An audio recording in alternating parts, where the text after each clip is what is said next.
हम एक शेर कहते हैं तमाम हिंदुस्तान भर के लिए, तुम फूल सही ताबे खिजा ला नहीं सकते, तुम फूल सही ताबे खिजा ला नहीं सकते, काटे हैं मगर अजमते गुलजार हम ही हैं, काटे हैं मगर अजमते गुलजार हम ही हैं। क्या कहा जाए यार, ऐसे हालात से हम लोग गुजर गए कि बस कुछ कहने की बात नहीं। सच कहूँ तो यकीन नहीं करते।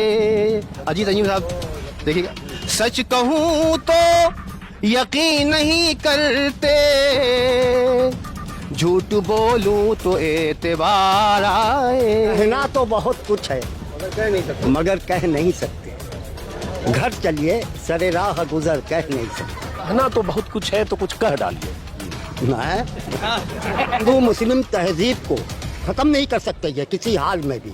ये गंगा जमुनी तहजीब है बनारस में। आजादी के साथ आप दशा समेत हरिश्चंद्र घाट हर घाटों पर एक बुनकर एक मुसलमान भी धड़ल्ले से टहले, तो आज की डेट में चले उठ के बस मुँह से 2 कदम तो कदम ही फिर ना उठा सके, और जो निगाह मस्त से बच गए तो अदा से बच के ना जा सके। जिस जगह पे कॉरिडोर बना है वो गंगा जमुनी तहजीब का संगम स्थल है, वहाँ एक को विकसित किया गया है और एक को उपेक्षित किया गया है, तो कॉरिडोर हुआ ही नहीं। वजीर का ही शेर था कि गंगा तेरे पानी से वजू करके हम पढ़ते हैं नमाजें इसी शहर में। कि काशी में खाली नज़ीरें नहीं हैं, बिस्मिल्लाह खां भी हैं। काशी में खाली यही नहीं है, मौलाना अब्दुल मजीद साहब भी हैं। हम तो शुरू किया है। ये शहर तो तुलसी, कबीर, नजीर, बिस्मिल्लाह खां, अरे किसका किसका दोहराया जाए यार।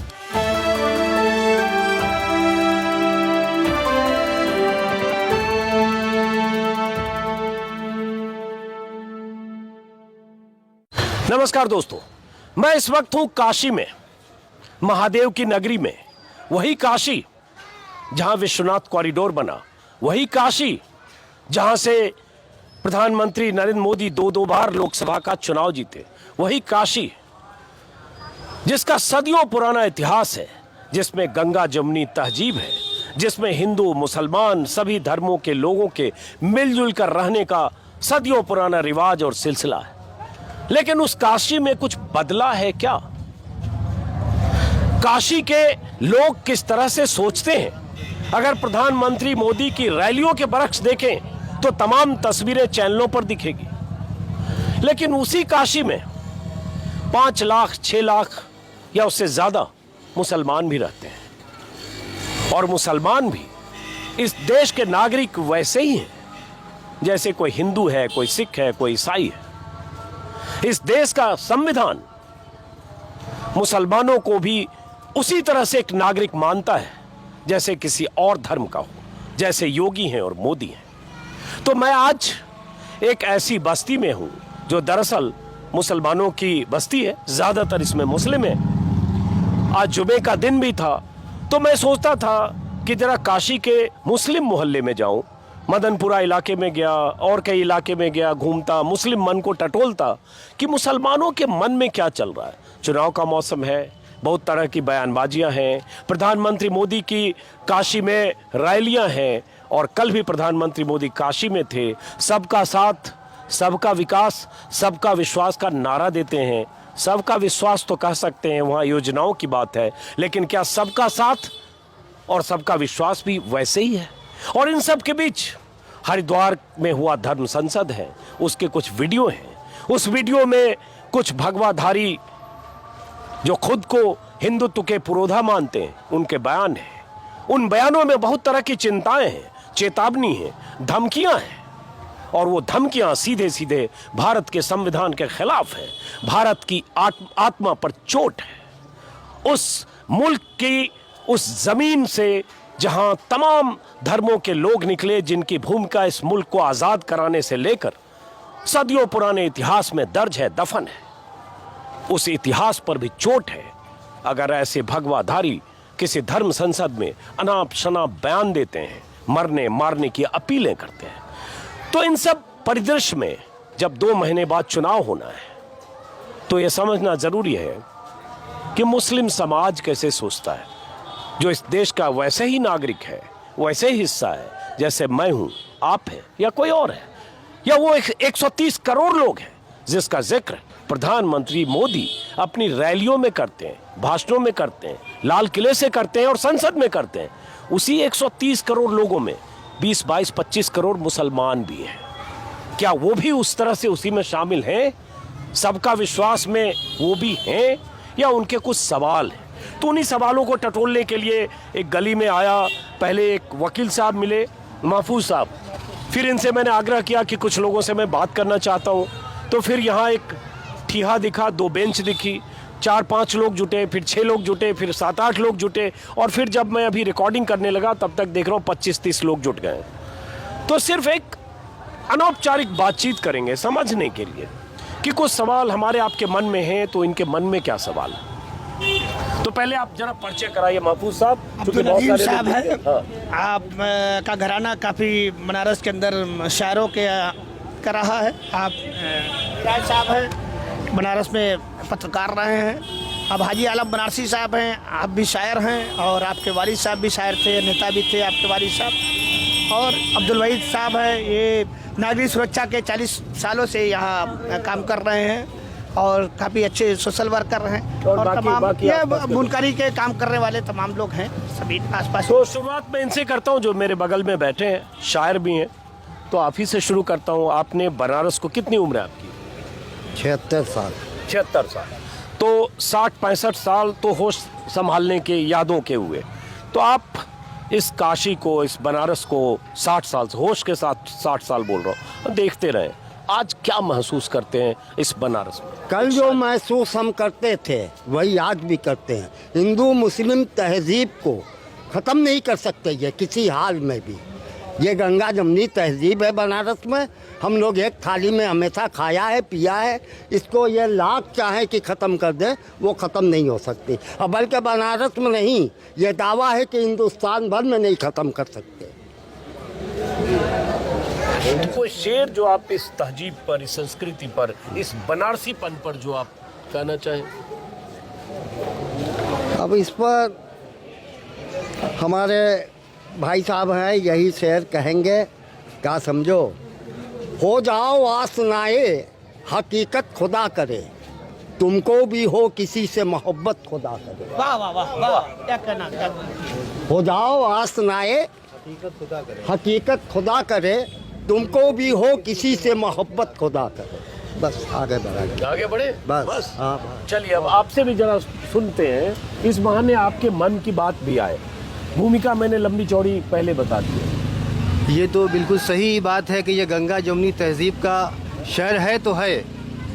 मैं जहाँ बैठा हुआ हूँ ये एक गैर मुस्लिम हिंदू की दुकान है, और मेरे आसपास कई दुकानें हैं। एक बनिया की है, एक सब्ज़ी फरोश की है, एक पान वाले की है। मेरे इस तरफ इसी तरह दुकानें हैं, और दिन भर मेरे ख्याल से 2500 ठेला वाले आते हैं, अपना सामान बेचते हैं, और वो सब गैर मुस्लिम हैं, ख़रीदारी मुसलमान करते हैं।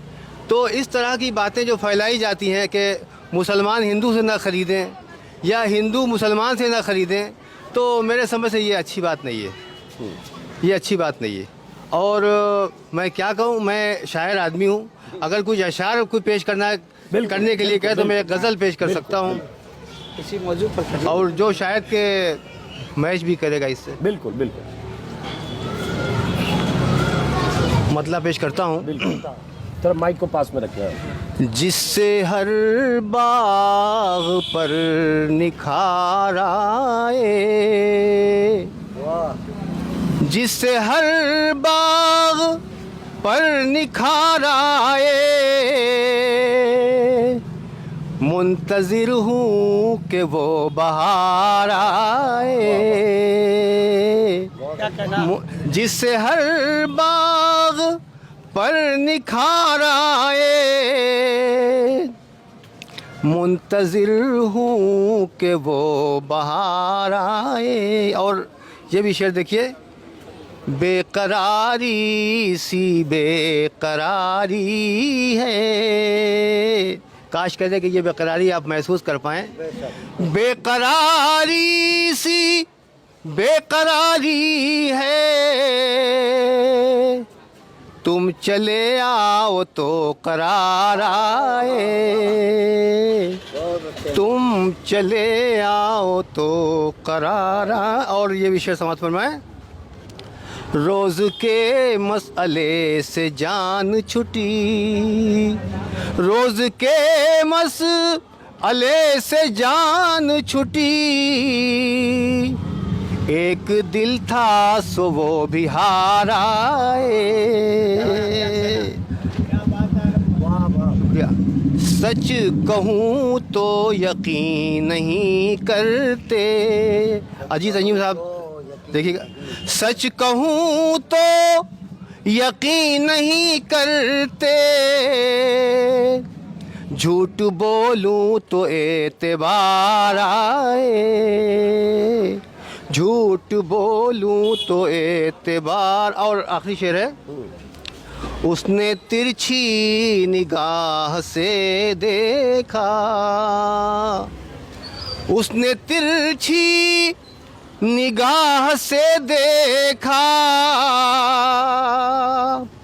ऐसे लम्हात बार बार आए, मुंतजिर हूँ कि वो बाहर आए। बहुत बढ़िया, बहुत बढ़िया। अब एक आपसे और उसके बाद इनके पास कि आप हमसे नहीं, जो आप इस रिकॉर्डिंग से पहले आप कुछ सुना रहे थे, जरा सुनना चाहते हैं। कुछ मन की बेचैनी, कुछ बेकरारी बाहर तो आए इस मुल्क में, इस दौर में जो कुछ गुजर रहा है उसको। हाँ, वो हमारे और आपके चाहने से तो कुछ होगा नहीं।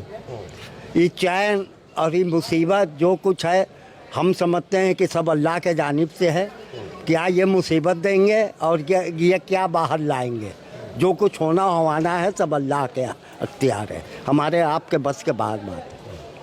तो समझ में आई? क्या सुनाएं हम, क्या सुनाएं? सब तो सुन ही रहे हैं, सब तो देख ही रहे हैं आप। सरेराह वाला शेर सुना दीजिए। हाँ? सरेराह शेर सुना दीजिए। सरेराह कहने को सरेराह कह नहीं सकता। घर चलो तो क्या? अरे अब शेर कहना फिर जरूरी है, मौके का शेर कहना तो बहुत कुछ है मगर कह नहीं सकते। मगर कह नहीं सकते। घर चलिए सरे राह गुजर कह नहीं सकते। घर चलिए सरे राह गुजर कह नहीं सकते। बस ठीक है। ठीक है, इस दो लाइन में बहुत कुछ मैसेज भी है। कहना तो बहुत कुछ है मगर कह नहीं सकते। घर चलिए सरे राह गुजर कह नहीं सकते। के अंदर बहुत समझ गया। धड़क है। तो अब मैं बाकी से बात करूं उससे पहले, कहना तो बहुत कुछ है तो कुछ कह डालिए। खोल दीजिए, कुछ बताइए, कुछ अपना आपका बुजुर्ग हैं, फंस गए। चंद्री को क्या कहना उम्र तो रही है, बहुत कुछ कुछ हम है लोग तो पता कुछ चले कह ही डालिए। कि अंदर क्या है, बाहर क्या है। अरे कितनी उम्र है, अब क्या, अब तो जाने के कगार पर कुछ तजर्बा अपना शेयर कर दीजिए हम लोग। जाने के कगार पर कुछ भी तजर्बा कोशिश बता करते हैं दीजिए हम लोग। अभी क्यों जाएंगे? नहीं, मैं आज जा भी सकते हैं। 1 घंटे उनके कहने 1 से नहीं मिनट की वो नहीं है। और मुन्ना भाई सही कहा अपनी है। मौत से कोई बसर नहीं, सामान और 100 बरस का पल की खबर नहीं है। क्या सेठ साहब, अपना कुछ हम लोग बताएंगे अपना। आपने 52 से अपने देखा है, राजनीति, सियासत, सब कुछ, हुकूमत, सब कुछ देखा है। हमारा तो बस इतना ही मानना है। नहीं, पहले इनको कुछ कह गुजरने दीजिए। बस हम कह दिया। निकलवाना चाहते हैं आप? कुछ है दिल के अंदर बहुत तगड़ी। क्या कहा जाए यार, ऐसे हालात से हम लोग गुजर गए कि बस कुछ कहने की बात नहीं है। समझ में आ रही है? मीडिया के आप हैं मालिक। सच्चा कहा जाए तो पकड़ा जाए, सच बोलूं तो पकड़ा जाऊं, और झूठ बोलूं क्या समझो तो सवारा जाऊं। यही हाल है। क्या कहा जाए, बस यही है। एक तो शेर हमको इस मौजू पर कि चले उठ के बस मुँह से 2 कदम तो कदम ही फिर ना उठा सके, और जो निगाह हम मस्त से बच गए तो अदा से बच के ना जा सके। तो दोनों शेर में बहुत संदेश छिपा है, बहुत गहरा है। मैं आपके पास फिर आऊंगा, पहले उनसे वकील साहब से जरा, तब तक कुछ सोच के रखिए, क्योंकि आप 2-2 लाइन में ही बहुत कुछ कह रहे हैं, बहुत कुछ कह रहे हैं। कुछ कहने की बेचैनी है क्या भीतर से मुस्लिम समाज में? मैं खास तौर से मुस्लिम समाज की बात कर रहा हूँ।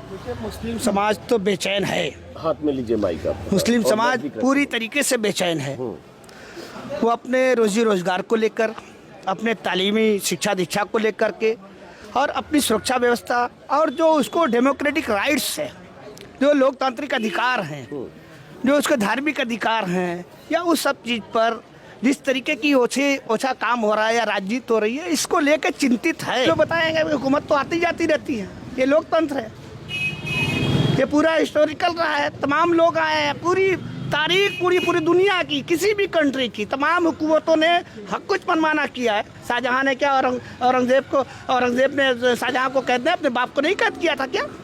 भाई को मारा, तमाम चीज किया, कितने निशानात लोग मिटाते हैं आपको। लेकिन ये लोकतांत्रिक, ये हमारा डेमोक्रेटिक कंट्री है, यहाँ एक संविधान से चलता है। आप भाई अगर कोई